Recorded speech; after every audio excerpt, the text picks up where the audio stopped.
Selamat pagi Ibu. Di sini saya akan mempresentasikan hasil kerja saya tentang materi pengenalan program bahasa C. Di sini ada profil saya, nama saya Agita Casanova Capah dari kelas 12 IPA 1. Pertama, ada pengertian dari bahasa C itu sendiri. Bahasa C atau dibaca C adalah bahasa pemrograman tingkat menengah dan general purpose yang digunakan dalam kehidupan sehari-hari. Maksud dari general purpose di sini adalah bahasa C ini bisa digunakan untuk membuat program apa saja. Bahasa C juga telah menginspirasi banyak bahasa pemrograman lain seperti C++, C#, Java, PHP, JavaScript, dan lain-lain. Bahasa-bahasa tersebut memiliki sintaks mirip dengan C. Bahasa C dijuluki juga sebagai God's Programming Language, yang artinya bahasa C adalah ayah dari semua bahasa pemrograman yang lain, seperti yang sudah disebutkan di atas. Kemudian ada sejarah dari bahasa C. Bahasa C adalah bahasa pemrograman general purpose yang dikembangkan oleh Dennis McAllister Ritchie antara tahun 1969 dan 1973 di lab AT&T. Bahasa C ini dikembangkan dari bahasa B yang sebelumnya sudah dibuat juga dan dirancang oleh Dennis McAllister dan Kenneth Lane Ken Thompson yang merupakan versi sederhana dari bahasa BCPL, Basic atau Basic Combined Programming Language, yang dirancang dan dikembangkan oleh Martin Richards. Kemudian terdapat kelebihan-kelebihan dari bahasa C. Yang pertama, tersedia hampir di seluruh jenis komputer. Yang kedua, kodenya bersifat portable dan fleksibel untuk semua jenis komputer. Yang ketiga, menyediakan sedikit kata-kata kunci atau keyword. Hanya terdapat 32 kata kunci. Kemudian ada proses eksekusi program yang lebih cepat, dukungan pustaka yang banyak, dan juga yang terakhir bahasanya terstruktur dan termasuk bahasa tingkat menengah. Jadi dia tidak termasuk bahasa yang tingkat-tingkat tinggi. Di samping kelebihannya terdapat juga kekurangan dari bahasa C. Yang pertama bisa kita lihat yaitu kesulitan menggunakan pointer bagi pemula. Kemudian juga banyaknya operator ditambah fleksibilitas penulisan yang membingungkan untuk pemula. Bersifat case sensitif, artinya huruf besar dan kecil dianggap berbeda, di mana bisa menghasilkan output yang berbeda jika kita gunakan bahasa C. Dan terdapat juga implementasi dalam dunia IT-nya sangat sedikit. Kemudian struktur dasar bahasa C. Terdapat tagger include yang berfungsi untuk mengimport fungsi-fungsi yang sudah didefinisikan pada file header. Ada stdio.h merupakan file header yang berisi fungsi dasar yang dibutuhkan membuat program, seperti fungsi printf. Kemudian file stdio.h sudah tersedia di komputer saat menginstal GCC. Kemudian ada void, sebuah pernyataan pembuatan fungsi yang tidak memiliki nilai balik atau return. Ada main adalah fungsi atau metode utama yang pertama kali dieksekusi oleh compiler C. Dan ada printf, sebuah fungsi untuk menampilkan statement pada output program. Kemudian penulisan statement. Statement di sini di bahasa C adalah perintah atau fungsi untuk melakukan suatu instruksi. Contohnya printf hello decoding. Maksud dari kode program tersebut adalah mencetak hasil program berupa teks hello decoding ke konsol. Kemudian penulisan blok kode. Blok kode merupakan kumpulan dari statements dan ekspresi.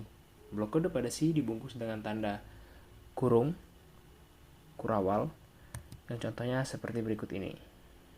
Bisa kita lihat. Selanjutnya, menulis komentar di bahasa C. Yang pertama, slash, cara penulisan komentar pada satu baris. Ada slash bintang, cara penulisan komentar pada beberapa baris sekaligus. Contohnya seperti ini.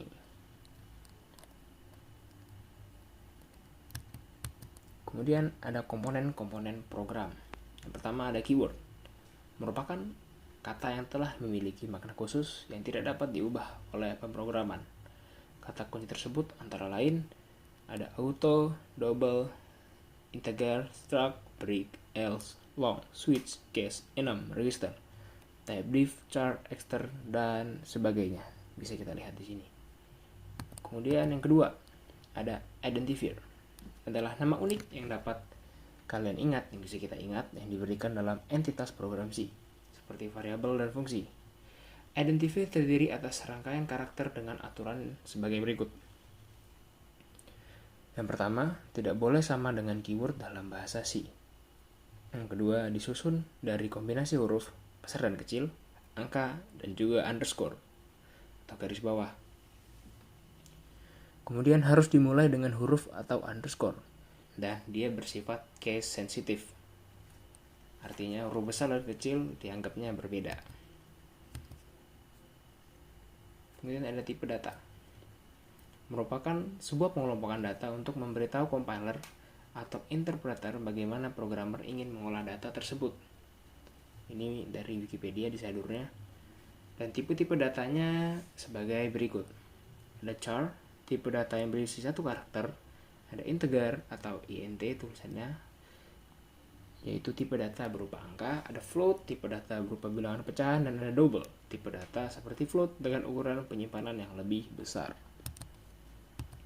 Masih di tipe data, ada beberapa tipe data pada bahasa C beserta ukuran memori dan rentang nilainya. Bisa kita lihat ada integer, short, long, float, double, dan char. Ada ukurannya, ada yang mulai dari 2 byte sampai 10 byte. Dan ada rentang-rentangnya juga. Kemudian variabel dan konstanta.